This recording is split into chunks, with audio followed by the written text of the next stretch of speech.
She took me with her to her friend's wedding. We danced, took photos, spent the whole night together. Later, I saw what she posted online. Dozens of pictures, but I'd been cropped out of every one. She made it look like she went alone. When I asked why, she smirked and said, "Honestly, I didn't want people thinking I downgraded." I didn't say a word. This morning, she's banging on my door, screaming me my name. 31 missed calls and counting. I'm not the type to air dirty laundry online. But when someone shows you exactly who they are and then gets a taste of their own medicine, well, that's a story worth telling. Cassandra and I had been dating for 7 months. I'm 32, work as a structural engineer, enjoy the outdoors, and keep myself in decent shape. Not a model, but not someone who usually gets told they're an embarrassment to be seen with either. Cassandra is 29, works in PR for a luxury hotel chain, and has the kind of Instagram feed that makes her life look like a constant vacation. Perfect angles, perfect lighting, perfect everything. I should have seen the signs earlier. The way she'd insist on taking dozens of photos before we could start eating at restaurants. The constant checking of likes and comments while we were together. The subtle digs about my clothes not being on brand enough when she wanted to post something with me in it. But I liked her. A lot. She could be incredibly charming, funny, and seemed genuinely interested in my work and hobbies. At least when her phone wasn't in her hand. Which, admittedly, wasn't often. 2 weeks ago, her college friend Alyssa was getting married at a high-end vineyard resort about 2 hours from the city. Cassandra had been looking forward to it for months, partly because she was genuinely happy for her friend, but mostly, I suspected, because it was the perfect content opportunity. The location is insane, she'd told me repeatedly. The photos are going to be amazing.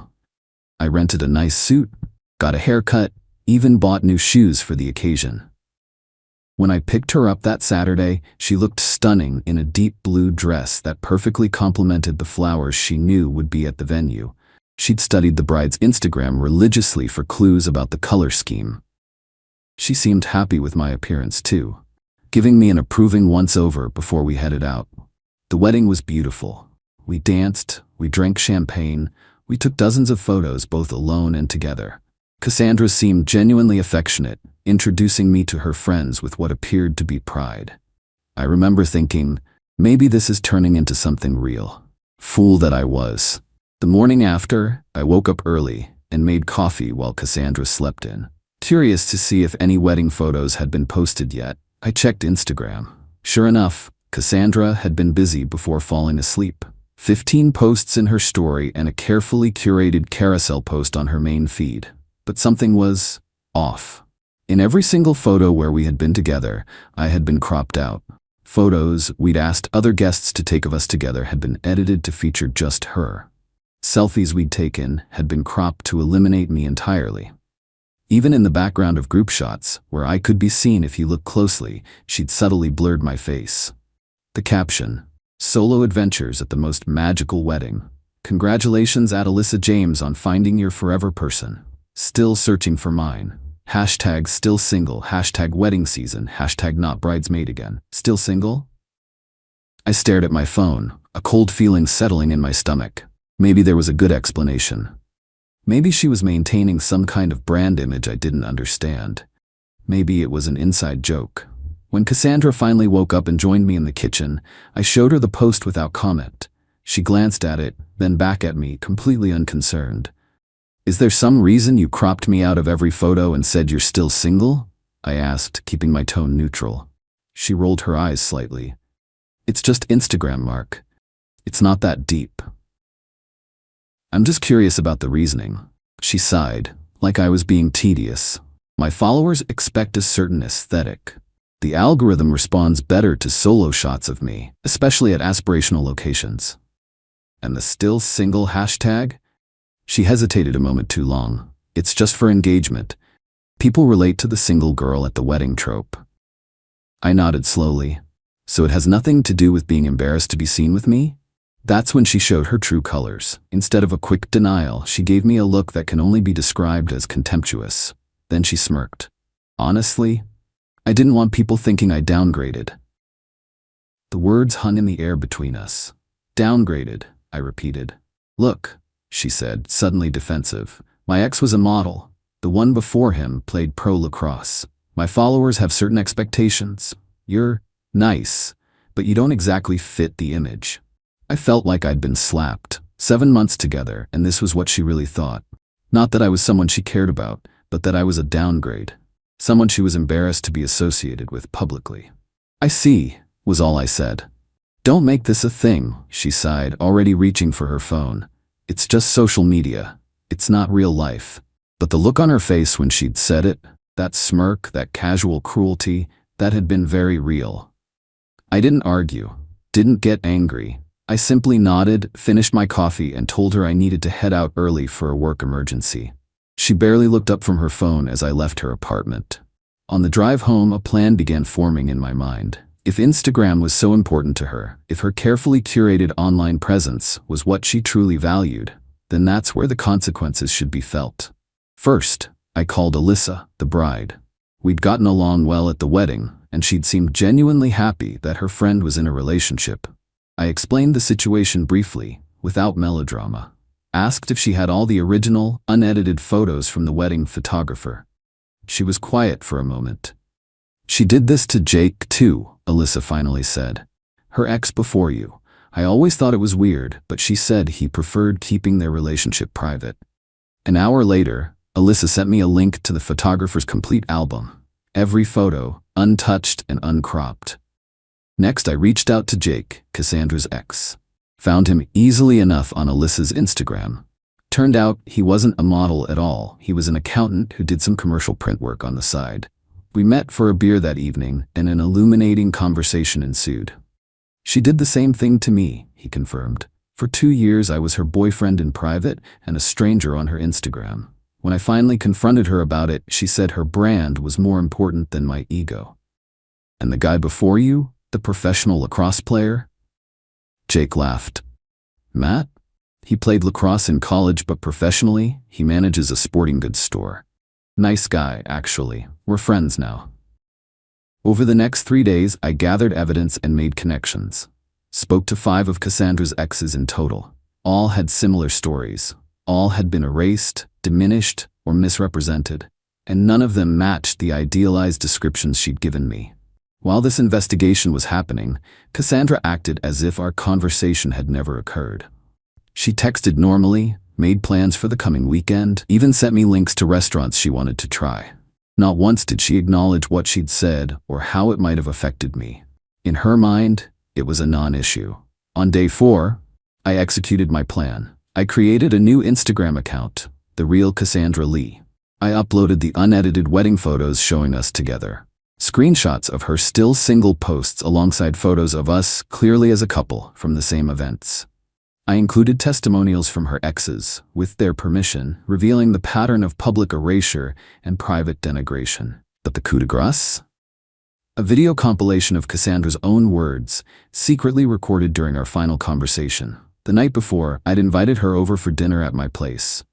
Throughout the evening, I carefully steered the conversation towards social media, authenticity, and relationships. With my phone recording in my pocket, I asked variations of the same questions I'd asked after the wedding. This time, thinking she was in a safe space, she elaborated on her philosophy. Instagram is more important than people realize. It's not just photos, it's currency, social capital. People judge you by who you associate with. So I'm bad for your brand? I asked, keeping my tone light, curious rather than confrontational. She sighed impatiently. You're not bad. You're just basic. My audience expects a certain lifestyle. They want aspiration, not normality. And your exes? Were they all on brand? God, no. Jake was the most boring accountant ever. Matt worked retail. Chris had potential, but drove a Hyundai.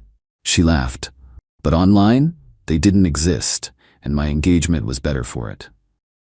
The recording continued for 15 excruciating minutes as she explained with breathtaking callousness how she saw relationships as accessories to be displayed or concealed depending on their social media value. I posted everything at exactly 9 a.m. when I knew her daily analytics check occurred. Then I tagged everyone, her friends, her colleagues, her family members, her exes, and most importantly, the luxury brands she partnered with professionally. The account went from 0 to over 1,000 followers in under an hour. By noon, it had been shared in Instagram stories by dozens of people in her network, including 2 micro-influencers she'd frequently mentioned wanting to collaborate with. At 12:37 p.m., my phone began ringing. "Cassandra," I declined the call. Then another, and another. Text messages flooded in. "What the hell do you think you're doing? Delete this right now. You're ruining my life. My brand partnerships are contacting me. This is slander." I didn't respond to any of them. Instead, I turned off notifications and went to a movie. When I emerged 3 hours later, I had 31 missed calls and over 60 text messages. The final message, sent just 20 minutes earlier, simply read, "I'm coming over. We need to talk. Now." Sure enough, when I arrived home, Cassandra was already there, pounding on my door with increasing desperation. From inside my closed car, I could hear her shouting my name, her voice raw with panic and rage. I didn't get out. Instead, I sent her one text. I didn't want people thinking I downgraded my standards by dating someone so superficial. "Don't worry though, it's just social media. It's not real life, right?" Then I drove to a hotel for the night. By morning, the fallout was spectacular. 3 brands had publicly severed ties with her. Dozens of followers were sharing stories of witnessing similar behavior from her in the past. Her carefully constructed house of cards was collapsing in real time. She'd posted a tearful apology video that rang hollow against the evidence, made her account private, then public again with comments limited, then deleted it entirely for a few hours before reactivating it with all posts archived. Classic crisis management spiral. It's been a week now. The initial frenzy has died down somewhat. I've deleted the account I created. It had served its purpose, and I'm not interested in ongoing humiliation. That was never the goal. The goal was consequences. Proportional, targeted consequences for someone who had shown a complete disregard for the people in her life. Cassandra has tried different approaches to reach me. Anger, pleading, rationalization, threats of legal action, empty ones. Truth is an absolute defense against defamation. And finally, seemingly genuine remorse.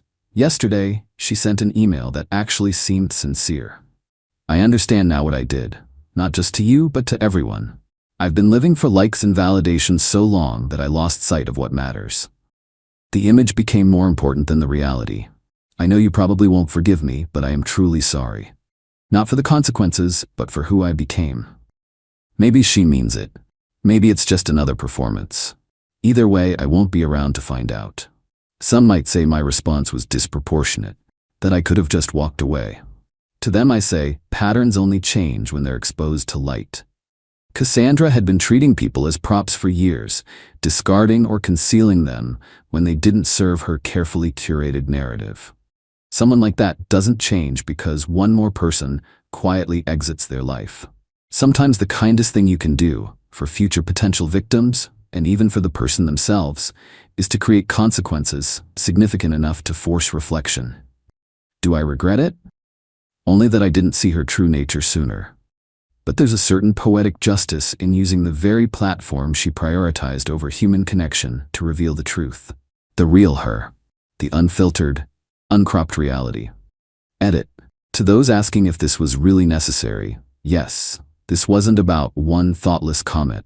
It was about a pattern of dehumanizing behavior she'd been engaging in for years, with multiple partners. Sometimes public consequences are the only ones that register with people who care more about their public image than the people around them. Edit 2. No, I'm not worried about legal repercussions. Everything I posted was either demonstrably true or directly from her own mouth. I consulted with a lawyer before proceeding. Edit 3. For those wondering about the aftermath for Cassandra, according to mutual friends, she's relocated temporarily to stay with family and is reconsidering her relationship with social media. Whether that's genuine growth or damage control remains to be seen. Edit 4. Final update. 3 months later, I've moved on completely. Changed jobs for an opportunity I'd been considering anyway. Started dating someone who proudly posts unfiltered photos of us together. As for Cassandra, I heard she's built back about half her following with a new, supposedly more authentic approach to content. I wish her well, genuinely. Some lessons are expensive but necessary.